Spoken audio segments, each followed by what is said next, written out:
కూటమి ప్రభుత్వం గాడి తప్పి అస్తవ్యస్తంగా పరిపాలన చేస్తుందని వైసీపీ రాష్ట్ర ప్రధాన కార్యదర్శి జూపుడి ప్రభాకర్ దుయ్యబట్టారు. చంద్రబాబు పరిపాలన పబ్లిసిటీ పీక్ పర్ఫార్మెన్స్ వీక్ గా ఉందని విమర్శించారు. కూటమి నేతలు నిత్యం జగన్నామ స్మరణ, వైసీపీ నేతలపై బురద జల్లడమే పనిగా పెట్టుకున్నారన్నారు. ఎన్నికల్లో ఇచ్చిన హామీలను ప్రజలు ఎప్పుడు అడిగినా కేసులు, అరెస్టులు, డైవర్షన్ చేస్తున్నారని వ్యాఖ్యానించారు. కూటమి పాలన గురించి వైఎస్ జగన్ సుదీర్ఘంగా వివరించారని, ప్రజలు జగన్ ప్రెస్ మీట్ కు క్షుణ్ణంగా వినాలని, నిజాలను తెలుసుకోవాలని విజ్ఞప్తి చేశారు. CM Chandrababu, deputy CM Pawan Kalyan, మంత్రి నారా లోకేష్ పరిపాలన గాలి కుదిలేసి హెలికాప్టర్, ప్రత్యేక విమానాల్లో పర్యటనలు చేస్తున్నారని ఆరోపించారు. ఎవరి ఖర్చులతో తిరుగుతున్నారు అని అడిగితే సమాధానం ఇవ్వడం లేదన్నారు. ఆకాశంలో విహరించడం మానేసి భూమి మీదకు వచ్చి ప్రజల సమస్యలను పరిష్కరించాలని డిమాండ్ చేశారు. జగన్మోహన్ రెడ్డి గారు నిన్న 3 గంటల సుదీర్ఘ ప్రెస్ మీట్ ఈ రాష్ట్ర పరిస్థితులు, ప్రజలు పడుతున్నటువంటి అవస్థలు, కష్టాలు, నష్టాలు, బాధలు, గాల్లో విహరిస్తున్నటువంటి ప్రభుత్వ పెద్దలు స్పష్టంగా కళ్ళకు కట్టినట్టు నిన్న జగన్మోహన్ రెడ్డి గారు చెప్పడం జరిగింది. రాష్ట్రంలో జరుగుతున్నటువంటి పరిణామాలని చాలా చమత్కారంగా ఉదాహరణలతో సహా జగన్మోహన్ రెడ్డి గారు నిన్న చెప్పిన దానికి కొనసాగింపుగా ఈ పత్రికా సమావేశం. గాడి తప్పినటువంటి ప్రభుత్వం అన్ని రకాల ప్రజల్ని ఈ రాష్ట్రంలో గాలి కొదిలేసి, ప్రభుత్వం అంటే గాల్లో విహరించటం, ప్రభుత్వం అంటే బిల్ గేట్స్ లాంటి వాళ్ళని, ప్రపంచవ్యాప్తంగా ఉన్నటువంటి కుబేరుల్ని, లేకపోతే వీలైతే ఒక హెలికాప్టర్, ప్రత్యేక విమానం వేసుకుని తిరగటం. ఇది కాదు. ఎలక్షన్ లో మీరు చేసినటువంటి ప్రామిసెస్ చాలా ఉన్నాయి. ఆ రోజు జగన్మోహన్ రెడ్డి గారు ప్రభుత్వంలో ఏర్పాటు చేసినటువంటి ఒక వెల్ఫేర్ స్టేట్ ఆఫ్ మైండ్ కలిగినటువంటి ముఖ్యమంత్రి, రాష్ట్రంలో విద్య సరిగా లేదు అని విద్య మీద ఫోకస్ చేసి నాడు నేడు కార్యక్రమాన్ని, విద్యా విధానంలో మార్పులు, ఇంగ్లీష్ మీడియం ఇంట్రడ్యూస్ చేయటం, స్కూల్స్ సరిగా లేకపోతే స్కూల్స్ ని అత్యాధునికమైన పద్ధతుల్లో తీసుకురావటం, పేదంటి పిల్లవాడు ప్రపంచాన్ని ఏలాలంటే ఎలాంటి కంటెంట్ ఇవ్వాలి అని ఆలోచించి జగన్మోహన్ రెడ్డి గారు చేసినటువంటి విద్యా విధానం, రైతులు గిట్టుబాటు ధరలకి మాత్రమే కాకుండా ప్రజలకి, ప్రభుత్వాలకి అన్నం పెట్టే రైతు ఇబ్బంది కలిగితే నష్టపోకుండా ఉండడం కోసం, రైతుల కోసం జగన్మోహన్ రెడ్డి గారు ఆలోచించిన విధానం, ఆర్బీకే సెంటర్స్ కానీ, గిట్టుబాటు ధరలు కానీ, ప్రభుత్వం ఆదుకోవటం కానీ, రైతుల కళ్లల్లో ఆనందం కోసం, అదేవిధంగా మహిళల కోసం జగన్మోహన్ రెడ్డి గారు ఈ రాష్ట్రంలో మహిళలకి ఎంపవర్మెంట్, డాక్టర్ బాబాసాహెబ్ అంబేద్కర్ సమాజం ఎదిగిందా లేదా చూడటం కోసం, ఆ సమాజంలో మహిళ అభివృద్ధి చెందితే చాలు ఆ సమాజం ఎదిగినట్టని చెప్పిన కంటిన్యూషన్ లో జగన్మోహన్ రెడ్డి గారు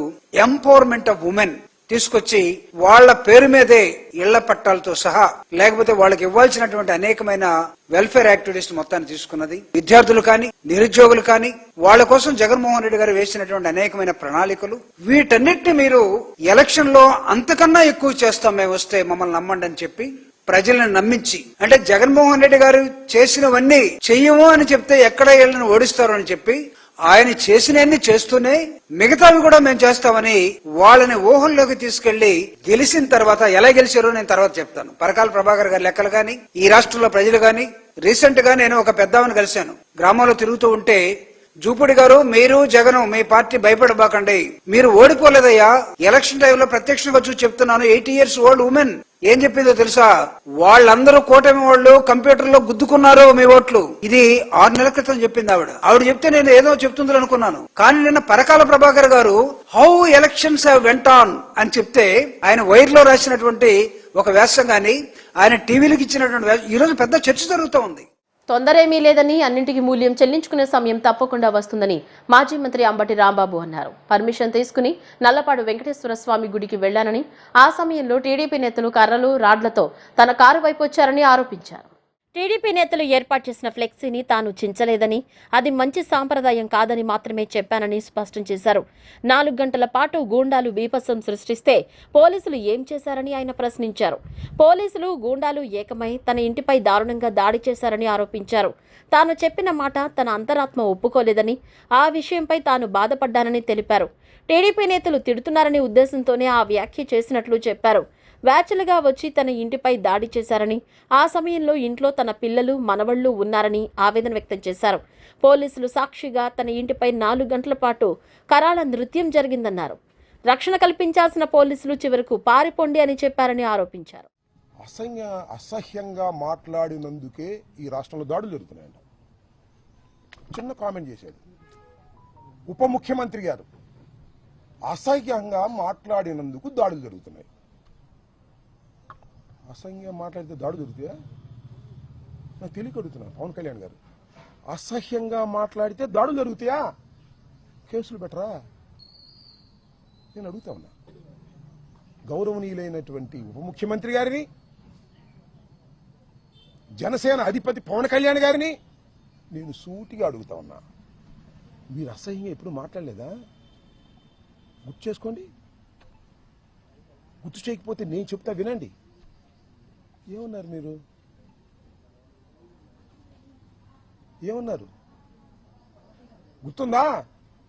ఇప్పుడు వింటున్నారా మీరు? వినకపోతే యూట్యూబ్ ఆన్ చేసుకుని నేను మాట్లాడే మాటలు వినండి. వైసీపీ ఎమ్మెల్యే నా కొడకల్లారా, చెప్పు పైకి తీశావు. ఎక్కడా స్పర్ ఆఫ్ ది మూమెంట్ కాదు, గొడవలో కాదు, ఒక వేదిక మీద, నీ జనసేన నాయకులందరూ కూర్చున్నటువంటి వేదిక మీద, మీడియా అంతా ఉన్నటువంటి వేదిక మీద ఒక మైక్ పెట్టుకుని మాట్లాడావు. నేను అలా కాదు, spur of the moment, mic లేదు, కారులో ఉన్నాను, క్షమాపణ చెప్పాను. నువ్వు వైసీపీ ఎమ్మెల్యే నా కొడకల్లారా అన్నావే, నేను అప్పుడు ఎమ్మెల్యేనేగా. నా కొడక అంటే అర్థం ఏంటో తెలుసా నీకు పవన్ కళ్యాణ్ గారు?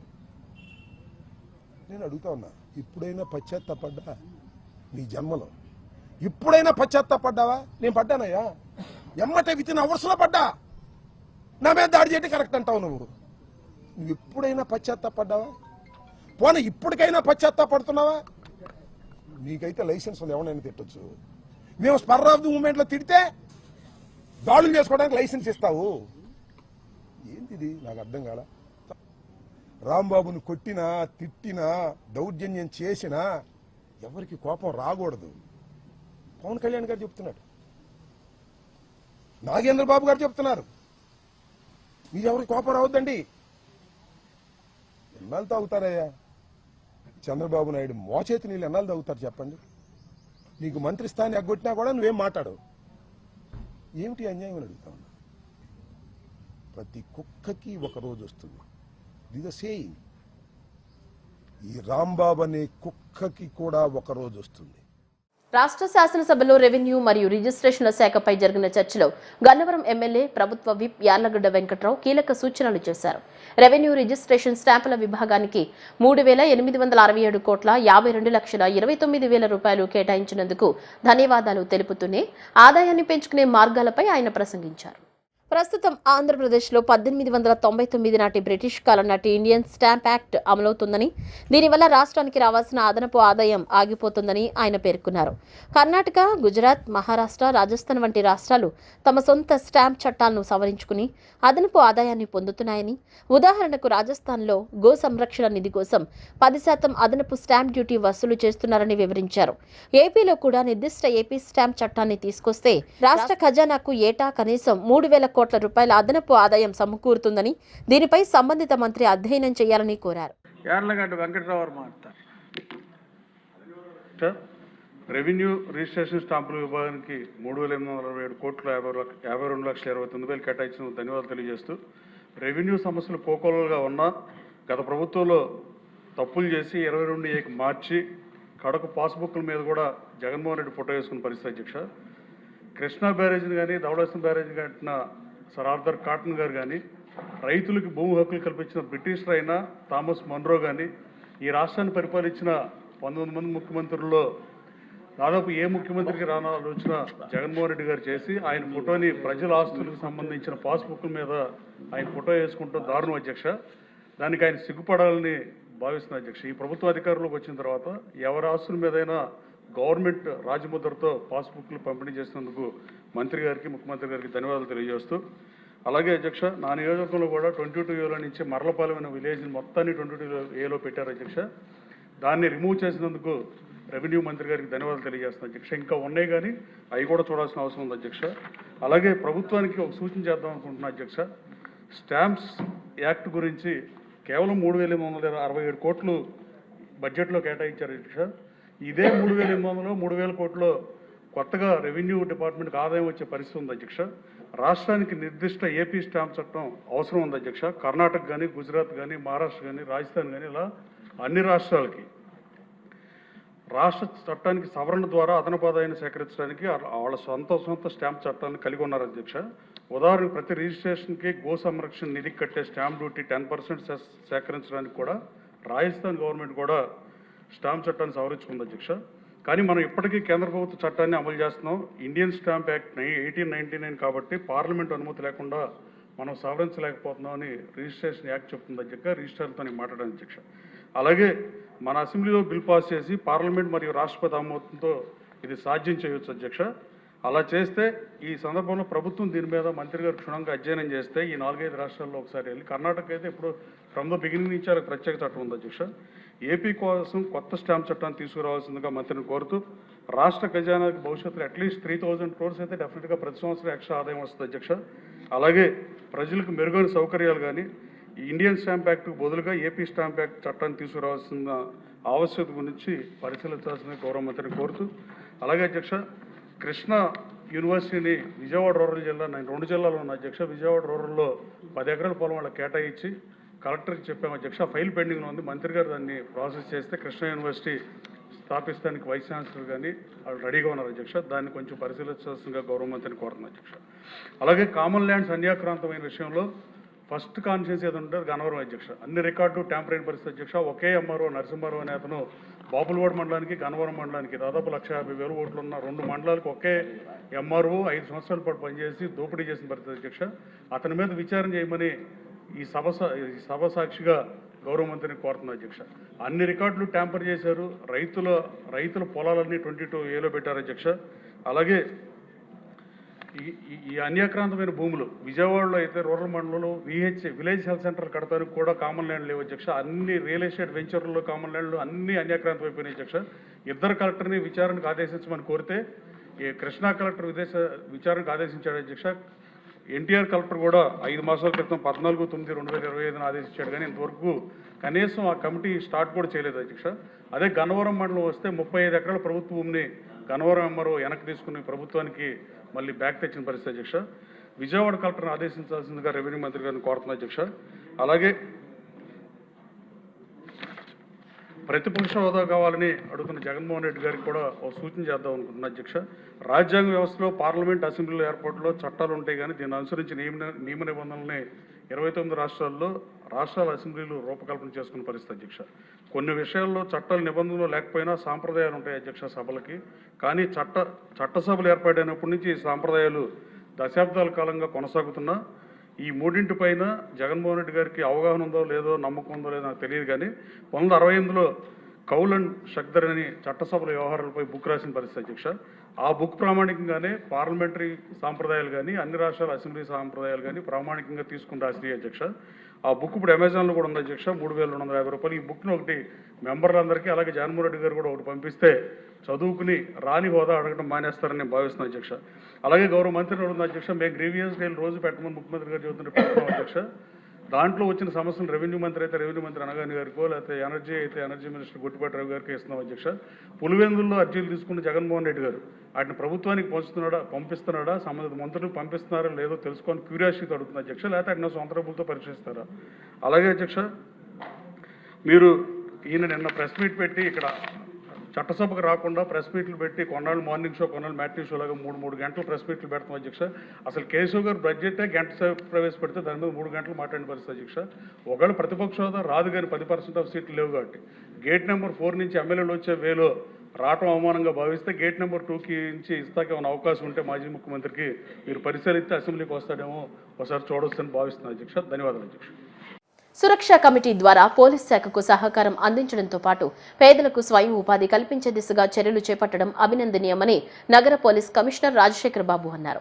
సురక్షా కమిటీ నేతృత్వంలో మెడ్ ప్లస్ ఆర్థిక సాయంతో నిరుపేదలకు కుట్టు మిషన్లు, తోపుడు బండ్లు అందించడాన్ని ఆయన ప్రశంసించారు. ఇదే సేవా స్ఫూర్తిని కొనసాగించాలని సురక్షా కమిటీకి సూచించారు. సురక్షా కమిటీ చైర్మన్ కేవీ నరసయ్య నేతృత్వంలో నిరుపేద మహిళలకు 20 కుట్టు మిషన్లు స్వయం ఉపాధి నిమిత్తం 10 తోపుడు బండ్లను అందజేశారు. బందరోడ్లోని ఏఆర్ గ్రౌండ్స్ లో జరిగిన ఈ కార్యక్రమంలో నగర పోలీస్ కమిషనర్ రాజశేఖర బాబు, డీసీపీ సరిత, సురక్షా కమిటీ చైర్మన్ నరసయ్య తదితరులు పాల్గొని లబ్ధిదారులకు కుట్టు మిషన్లు, తోపుడు బండ్లను పంపిణీ చేశారు. అనంతరం పోలీస్ కమిషనర్ రాజశేఖర బాబు మాట్లాడుతూ సురక్ష ద్వారా ఇప్పటి వరకు 10,000 సీసీ కెమెరాలు, 40 డ్రోన్లు అందజేశారని తెలిపారు. అడవుల్లో మొక్కలు పెంపొందించుకోవడం కోసం సీడ్స్, బాల్స్ కూడా చల్లారని వివరించారు. ప్రస్తుతం మెడ్+ ఆర్థిక సాయంతో సురక్షా కమిటీ ప్రతినిధులు పేదలకు కుట్టు మిషన్లు, తోపుడు బండ్లు అందించడం అభినందనీయమన్నారు. సురక్షా కమిటీ సభ్యులు ఎంతో క్రమశిక్షణతో పోలీస్ శాఖకు సేవలందించడమే సేవా స్ఫూర్తితో నిరుపేదలను ఆదుకుంటున్నారని ప్రశంసించారు. ఇదే సేవా స్ఫూర్తి కొనసాగించాలని సూచించారు. అనంతరం సురక్షా కమిటీ చైర్మన్ కేవీ నరసయ్య మాట్లాడుతూ తమ కమిటీ సామాజిక సేవే ధ్యేయంగా పనిచేస్తుందన్నారు. పోలీస్ శాఖకు అవసరమైన 10,000 సీసీ కెమెరాలు అందజేశామని, మరో 2,000 అందించేందుకు కృషి చేస్తున్నామన్నారు. అలాగే 40 డ్రోన్లు కూడా పోలీస్ శాఖకు ఇచ్చామని చెప్పారు. అడవుల పరిరక్షణ కోసం కొండలపైన, అటవీ ప్రాంతాలలో సీడ్ బాల్స్ వేశామని చెప్పారు. ప్రస్తుతం నిరుపేదల కోసం 20 కుట్టు మిషన్లు, 10 తోపుడు బండ్లను అందజేసినట్లు తెలిపారు. భవిష్యత్తులో కూడా ఈ సేవా కార్యక్రమాన్ని కొనసాగిస్తామని నరసయ్య స్పష్టం చేశారు. ఈ కార్యక్రమం ద్వారా లబ్ధి పొందిన వయోవృద్ధ మహిళ మాట్లాడుతూ తనని 30 ఏళ్ల క్రితమే భర్త విడిచిపెట్టి వెళ్లిపోగా తాను పోలీస్ శాఖ కార్యాలయంలోనే పనిచేస్తూ వారిచ్చే జీతంతో జీవనం సాగిస్తున్నానని చెప్పారు. తనకు సురక్షా కమిటీ స్వయం ఉపాధి కోసం తోపుడు బండిని అందజేయడం ఎంతో సంతోషంగా ఉందని చెబుతూ కన్నీటి పర్యంతమయ్యారు. 2025 జనవరి నెలలో సురక్ష అనేది ఒక కమిటీని మనము ఫామ్ చేయడం జరిగింది. అప్పటి నుంచి కూడా ఈ సురక్షా కమిటీ సభ్యులు, ఆయన కన్వీనర్ నరసయ్య గారి ఆధ్వర్యంలో ఎన్నో సేవా కార్యక్రమాలు పోలీస్ శాఖ నిర్వహిస్తూ ఉంది. ముఖ్యంగా కమ్యూనిటీని పార్టిసిపేట్ చేస్తూ వారి సహకారంతో దాదాపు మీకు అందరికీ తెలుసు 10,000 పైన కెమెరాలు వారితో పెట్టించడం, అదేవిధంగా ఒక 42 డ్రోన్స్ ఎన్టీఆర్ పోలీస్ కమిషనర్ తీసుకోవడం జరిగింది. అంతేకాకుండా ఇంకా చాలా ట్రాఫిక్లో కావచ్చు, లేదంటే క్రైమ్లో కావచ్చు, చాలా ఇంటర్వెన్షన్స్, టెక్నాలజికల్ ఇంటర్వెన్షన్స్ చేస్తూ దాన్ని మనము అనుసరించడానికి కొంత ప్రజల నుంచి వాలంటీర్స్ కావాల్సిన అవసరం ఉంది. సో సురక్షా కమిటీ సభ్యులు చాలా అద్భుతంగా వారు పోలీసుకు సహాయ సహకారం చేస్తున్నారు. ముఖ్యంగా ఈరోజు కొన్ని కుట్టు మిషన్లు, అదేవిధంగా కొన్ని పుష్ కార్ట్స్ మెడ్+ వారి సౌజన్యంతో సురక్షా కమిటీ సభ్యులు ఆర్గనైజ్ చేశారు. చాలా సంతోషం. మరిన్ని సేవా కార్యక్రమాలతో పోలీస్ శాఖ ముందుకెళ్లేలాగా ప్రయత్నాలు. మంచి ఏం చేసినా అది సురక్ష కింద వస్తుందని మన గౌరవ సిపి రాజశేఖర బాబు గారు చెప్పారు. నిన్నటిదాకా మనం ఏం చేసామంటే సీసీ కెమెరాల మీద ఫోకస్ చేసాం. ఓ 10,000 సీసీ కెమెరాలు పెట్టామండి. ఇంకొక 2,000 సీసీ కెమెరాలు పెడితే ఆ యజ్ఞం పూర్తయిపోతుంది. ఆ మహాయజ్ఞం పూర్తయిన తర్వాత మరి ఈ సురక్ష ఏం చేయాలి, ఇది మంచి కార్యక్రమాలు చేసుకుంటూ ముందుకెళ్లాలనే ఉద్దేశంతో మొన్న కొండల మీద సీడ్ బాల్స్ వేసామండి. అలా మెడికల్ క్యాంపులు పెడుతున్నాం. అలాగే సైకిళ్ళు రేపు 1 తారీఖున 150 సైకిళ్ళు ఇస్తున్నామండి. ఈరోజేమో ఈ మిషన్లోనూ ఈ బళ్ళు ఇవన్నీ పేద మహిళలకి ఇస్తున్నాం. బాగా వాళ్ళు పేదలా కాదా, పని చేసుకుంటారు లేదా కనుక్కొని వాళ్ళు కావాలంటే ఇస్తున్నాం. ఈ అమ్మాయి కూడా ఎప్పటి నుంచో మా సిపి గారి ఆఫీస్లో ఉన్నారు, చాలా ఇబ్బందుల్లో ఉన్నారామా, అందుకని చెప్పి ఆవిడకి కూడా బండి ఇస్తున్నామండి. ఇట్లాంటి కార్యక్రమాలు ఎన్నో చేసుకుంటూ ముందుకెళ్లాలనేది మా ఉద్దేశం. దీనికి స్పాన్సర్స్ మెడ్+ వారండి. మెడ్+ వారు ఈ కార్యక్రమం మొత్తాన్ని స్పాన్సర్ చేశారు. వాళ్ళకి ధన్యవాదాలండి. కుట్టు మిషన్లు మొత్తం 25 అండి. ఇప్పుడు 19 ఇచ్చాం, ఇంకో 6 రాలేదండి, సాయంత్రం ఇస్తారంట. బళ్ళు వచ్చి 10 అండి, ఇప్పుడు 5 ఇచ్చాం. అవి రెడీ అవుతున్నాయి. ఆ రెడీ అవ్వడం కొద్దిగా లేట్ చేసాడు అతను. అవి కూడా 5, మొత్తం 10. అవి 10, ఈ 10. సార్, మా సార్లకు ధన్యవాదాలు.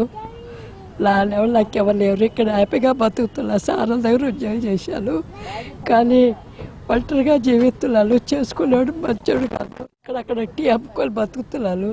సార్ దగ్గర పని చేస్తుంటే 6,000 ఇస్తున్నారు. హ్యాపీగా అలాగే చేసుకుంటున్నాను. మా డీసీపీ మేడం గారికి ధన్యవాదాలు, మా సిపి గారికి ధన్యవాదాలు, కోటేశ్వరరావు సార్కు ధన్యవాదాలు. మా ఆరోగ్యాలు అందరి దగ్గర బతికిందాలి. 30 మంది మొత్తం సర్వీస్ నాది. 15 మంది సిపి గారి దగ్గర చేశాను ఉద్యోగం.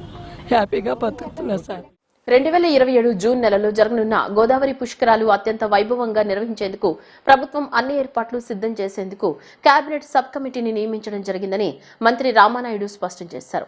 గోదావరి పరివాహక ప్రాంతంలో 12 రోజుల పాటు ఆధ్యాత్మికంగా జరిగే పవిత్రమైన గోదావరి పుష్కరాలలో భక్తులకు ఎలాంటి ఇబ్బందులు కలగకుండా అన్ని ఏర్పాట్లు చేస్తున్నామని అసెంబ్లీ సమావేశంలో మంత్రి రామానాయుడు చెప్పారు.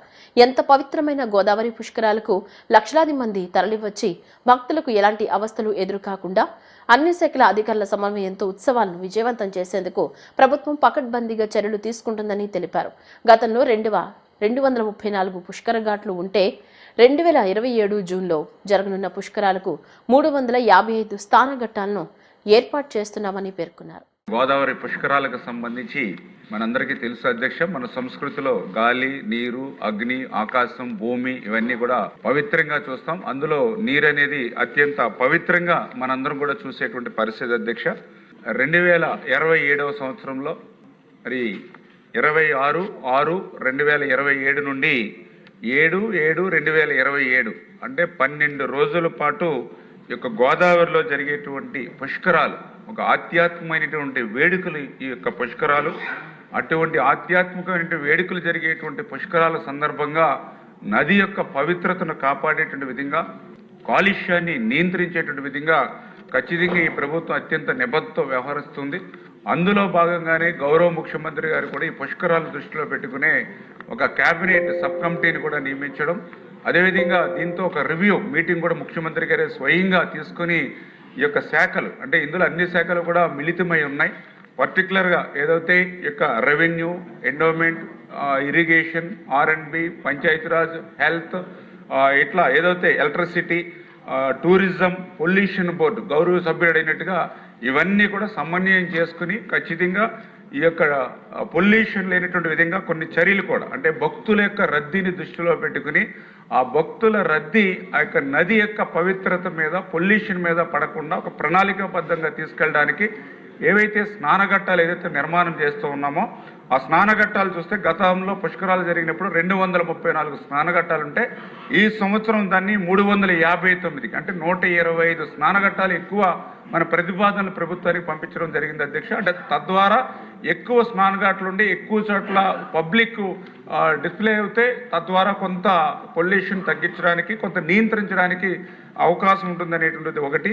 రెండోది వ్యర్థాల నిషేధం. ఇప్పుడే గౌరవ సభ్యులు చెప్పినట్లుగా వాస్తవం అధ్యక్ష, ఈవేళ నదుల్లో కానీ కాలువల్లో కానీ జంతు కలేబరాలు కానీ డ్రైన్స్ కానీ ఇవన్నీ కూడా ప్లాస్టిక్ కానీ ఇవన్నీ కూడా కాలువల్లోనే డస్ట్బిన్లుగా వాడుతున్నటువంటి పరిస్థితుల్లో ఈ యొక్క ప్లాస్టిక్ వ్యర్థాలన్నీ కూడా క్లియర్గా మనం దాన్ని నియంత్రించి నిషేధం కూడా విధించడం జరిగింది అధ్యక్ష.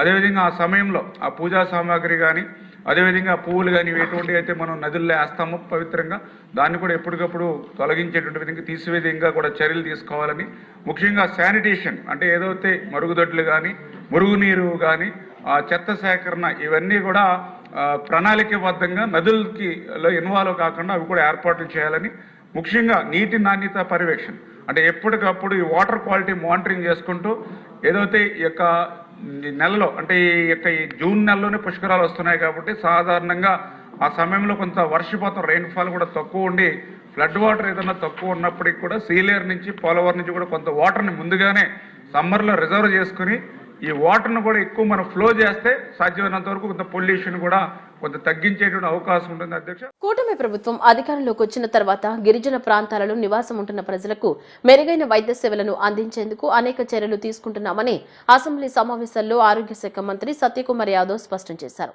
అసెంబ్లీ సమావేశాల్లో శ్రీకాకుళం, విజయనగరం ప్రాంతాలకు చెందిన ఎమ్మెల్యేలు అడిగిన ప్రశ్నలకు మంత్రి సత్యకుమార్ యాదవ్ సమాధానమిస్తూ గిరిజన ప్రాంతాలలో కోట్ల రూపాయలు నిధులు ఎక్కించి సూపర్ స్పెషాలిటీ హాస్పిటల్ వైద్య సేవలను ప్రజలకు అందిస్తున్నామని తెలిపారు. ఎస్కోట్తో పాటు పలు ప్రాంతాల్లో ఉన్న ఆరోగ్య కేంద్రాలలో మెరుగైన వైద్య సేవలు అందిస్తున్నామన్నారు. గత ప్రభుత్వాల కంటే కూటమి ప్రభుత్వం అధికారంలోకి వచ్చిన హాస్పిటల్ నిర్మాణం వేగవంతంగా పూర్తి చేస్తున్నామన్నారు. మరోవైపు ప్రభుత్వ హాస్పిటల్లో డాక్టర్ కొరత లేకుండా అనేక చర్యలు తీసుకుంటున్నామన్నారు. గిరిజనులకు సంబంధించి మల్టీ స్పెషాలిటీ వైద్యులు ఇక్కడ ఎప్పుడు కూడా అందుబాటులో లేరు అధ్యక్ష. మరి వైద్యానికి స్పెషాలిటీ వైద్యానికి గిరిజనులు ఎక్కడికైనా వెళ్ళాలంటే ఇటు శ్రీకాకుళం కానీ అలాగే లేదంటే విశాఖపట్నం వెళ్లాల్సినటువంటి పరిస్థితులు ఉన్నాయి అధ్యక్ష. ముఖ్యంగా కొండ ప్రాంతాల నుంచి మెరుగైన వైద్యం, ముఖ్యంగా క్యాన్సర్ ట్రీట్మెంట్ కానీ ఇట్లాంటి ఏవైనా ఒక పెద్ద రోగాలు ఏవి వచ్చినా సరే మరి వాళ్ళు వైద్యం చేయించుకునే పరిస్థితి లేదు అధ్యక్ష. మరి ఈరోజు మల్టీ స్పెషాలిటీ హాస్పిటల్ అక్కడ మంజూరు చేశారు కాబట్టి అంటే గౌరవ మంత్రి గారు చెప్పినట్టుగా ఈ హాస్పిటల్ని ఎప్పుడులోగా పూర్తి చేస్తారన్నది నేను మంత్రి గారికి అడుగుతా ఉన్నాను అధ్యక్ష. పార్వతీపురం, రంపచోడవరం, బుట్టాయిగూడ, డోర్నాల అయితే అన్నిటికీ ఒక్కొక్క దానికి 49,20,00,000 చొప్పున మొత్తం 246 కోట్లు అడ్మినిస్ట్రేషన్ శాంక్షన్ ఇచ్చినప్పటికీ గతంలో 4 సంవత్సరాల్లో విడుదల చేసిన నిధులు కేవలం 24,42,00,000 మాత్రమే జరిగాయి అధ్యక్ష. కూటమి ప్రభుత్వం వచ్చిన తర్వాత గిరిజన ప్రాంతాల్లో మెరుగైన వైద్య సేవలు అందించాలనే సదుద్దేశంతో త్వరితగతిన పనులు చేపట్టి ఈ 4 సంవత్సరాల్లో 24 కోట్లు ఖర్చు పెడితే మనము ఈ 20 నెలల్లో 63 కోట్లు ఖర్చు పెట్టి పనులను పూర్తి చేసే దిశగా ప్రయత్నం చేస్తున్నాం అధ్యక్ష. సీతంపేటకు సంబంధించిన మల్టీ స్పెషాలిటీ హాస్పిటల్ని గతంలో 12 కోట్లు మాత్రమే ఖర్చు పెడితే కూటమి ప్రభుత్వం వచ్చిన తర్వాత 15 కోట్లు ఖర్చు పెట్టడం జరిగింది గత 20 నెలల్లో. అయితే ఇంకా 11 కోట్లకు సంబంధించిన పనులు పెండింగ్లో ఉన్నాయి. వాటిని ఈ 6 నెలల్లో పూర్తి చేసి లక్ష్యంగా పెట్టుకున్నాం జూన్కి పూర్తి చేయాలని. అదేవిధంగా డోర్నాలకు కూడా జూలైకి పూర్తి చేయాలని లక్ష్యంగా పెట్టుకున్నాం. మిగిలిన 3 చోట్ల ఈ సంవత్సరం చివరికి అంటే డిసెంబర్ నాటికి కూడా పూర్తి చేసి మెరుగైన వైద్య సేవల్ని అక్కడ అందించాలనే దిశగా ప్రయత్నాలు చేస్తున్నాం. ఇక డాక్టర్ల గురించి చెప్పడం జరిగింది అధ్యక్ష. గతంలో 0 వేకెన్సీ పాలసీ అన్నారు కానీ ఎక్కడ చూసినా డాక్టర్ల కొరత ఉండేది. సెకండరీ హెల్త్లో పెద్ద ఎత్తున నియామకాలు చేపట్టడం జరిగింది. 300 మందిని తీసుకోవడం, అదేవిధంగా ఇన్ సర్వీస్ కోటా నుంచి కూడా 300 డాక్టర్లు తీసుకోవడం. ఇటీవల ఎస్ఆర్లను కూడా గతంలో ఏనాడు లేని విధంగా టీచింగ్ హాస్పిటల్స్ మాత్రమే సీనియర్ రెసిడెన్సీని పంపిస్తుంటే ఇవాళ సెకండరీ హాస్పిటల్ కూడా పంపిస్తున్న నేపథ్యంలో డాక్టర్ల కొరత తగ్గుతూ ఉంది అధ్యక్ష. రాబోయే సంవత్సరానికి ఇంకా ఇన్ సర్వీస్ కోటా వస్తారు. 2028 నాటికి ఎక్కడ కూడా సెకండరీ హెల్త్లో ఒక్క డాక్టర్ కొరత లేకుండా, ఒక్క ఖాళీ కూడా లేకుండా చర్యలు చేపడుతున్నాం. ఇక సీతంపేటకు సంబంధించి 24 డాక్టర్ పోస్టులు శాంక్షన్ అయితే 21 మంది పొజిషన్లో ఉన్నారు. 3 వేకెన్సీలు ఉన్నాయి. అయితే వాటిని కూడా పూర్తి చేసి నియామకం చేపట్టే దిశగా చర్యలు తీసుకుంటాం అధ్యక్ష. అయితే ఈ కూటమి ప్రభుత్వం వచ్చిన తర్వాత తీసుకున్న అనేక చర్యల కారణంగా డాక్టర్ల నియామకంలో కానీ లేదా ఎక్విప్మెంట్ సంబంధించిన విషయాల్లో కానీ తీసుకున్న చర్యల కారణంగా ఓపీ సర్వీసులు పెరిగాయి అధ్యక్ష. బులెటిన్ ముగించే ముందు హెడ్లైన్స్ మరోసారి.